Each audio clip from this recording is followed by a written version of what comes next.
story of alleged cult Nexium has all the makings of a binge-worthy docuseries. A secretive leader who allegedly had women branded with his initials, wealthy heiresses who helped finance the organization, and a Hollywood actress accused of luring in fresh recruits. Leader Keith Raniere and actress Allison Mack have been arrested and now face charges of sex trafficking and forced labor. Nexium denies it's a cult and says it's working with the authorities to demonstrate Raniere's innocence. Raniere and Mack have pleaded not guilty and are awaiting trial.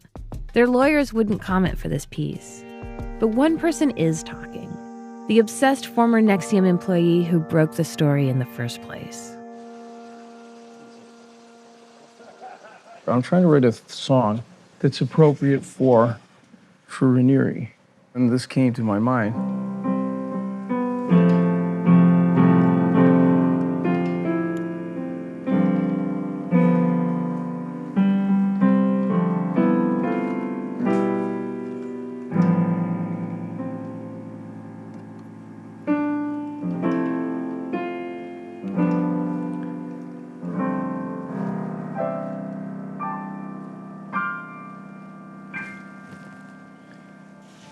Because it is an American story.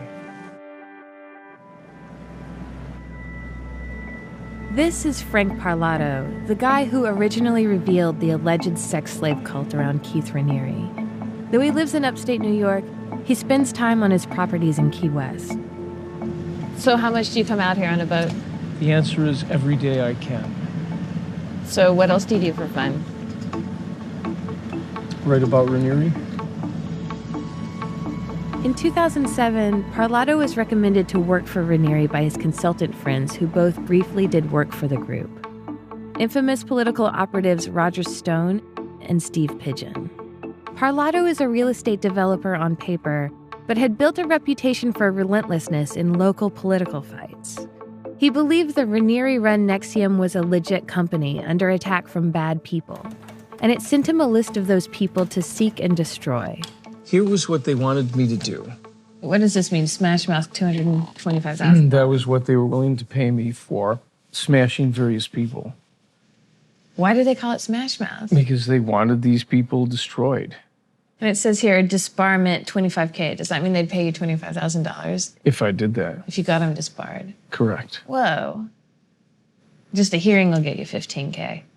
So this is what they were up to. Discredit, indict, $50,000. Right. Wow, this is quite a list. But taking out enemies wasn't the only thing Nexium wanted Parlato to do.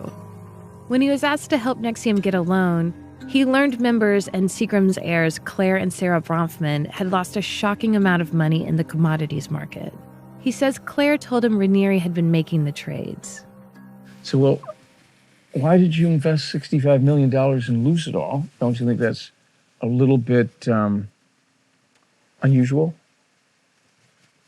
And she said, unfortunately, my father, Edgar Bronfman Sr., he wanted to thwart Keith's successful investment, so he manipulated the entire commodities market in tandem with the quote-unquote Illuminati. What did you think when she told you that? I suspected she was being defrauded. The notice he was fired didn't give a reason. But Parlato thinks it was because he questioned Raniere by asking for receipts of the trades. According to court documents, the Bronfmans did lose $65 million in commodities trades. And Parlato recovered millions in real estate investments for the sisters. But in an act Parlato saw as a betrayal, they later said he took $1 million, which he claims was payment. We were unable to reach the Bronfmans after multiple attempts for comment. Then the FBI indicted Parlato, with the disputed $1 million a factor in just one in a string of charges dating back over a decade. Parlato refused a plea deal and says he's innocent, and so began his war with Nexium. And that was when I had an awakening, Ellie. I had no idea the depths of their dishonesty. And then I said, if they had done this to me, and all of these other enemies that supposedly had cheated them, they were also probably similarly innocent. And I turned on an instant and said, this is more than a kooky group. This is a crazy group, a criminally insane group. And it's not just Raniere. So couldn't Nexium say you're just a disgruntled employee with an axe to grind? Not only could they say it, but they did say that. And are they right? Well, disgruntled, no. Ex-employee, yes. Axe, yes, a punishing axe. I sharpened my axe. Okay. Parlato turned on Nexium with the fury it had hired him to use against its enemies. He carpet-bombed Raniere and Nexium with attacks on his website. He also deployed the two other publications he co-owns, Art Voice and the Niagara Falls Reporter, a tabloid he'd used in the past to wage war against the popular Niagara Falls boat tour. Part of my strategy was to mock Raniere.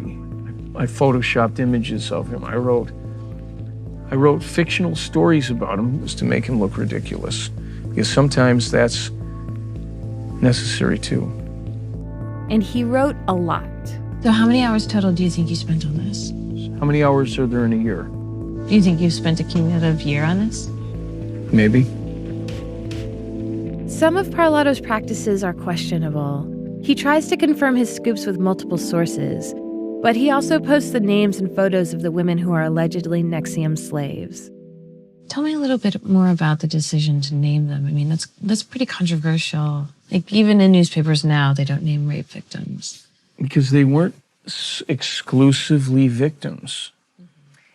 Because they were recruiting others to be victims. So there was an incredible pressure on these women to recruit other women into this sex slaver cult. More than 2 years into his anti-Nexium campaign, Parlato revealed women were being branded in a secret ceremony. The New York Times confirmed the story in October, which led to a federal investigation.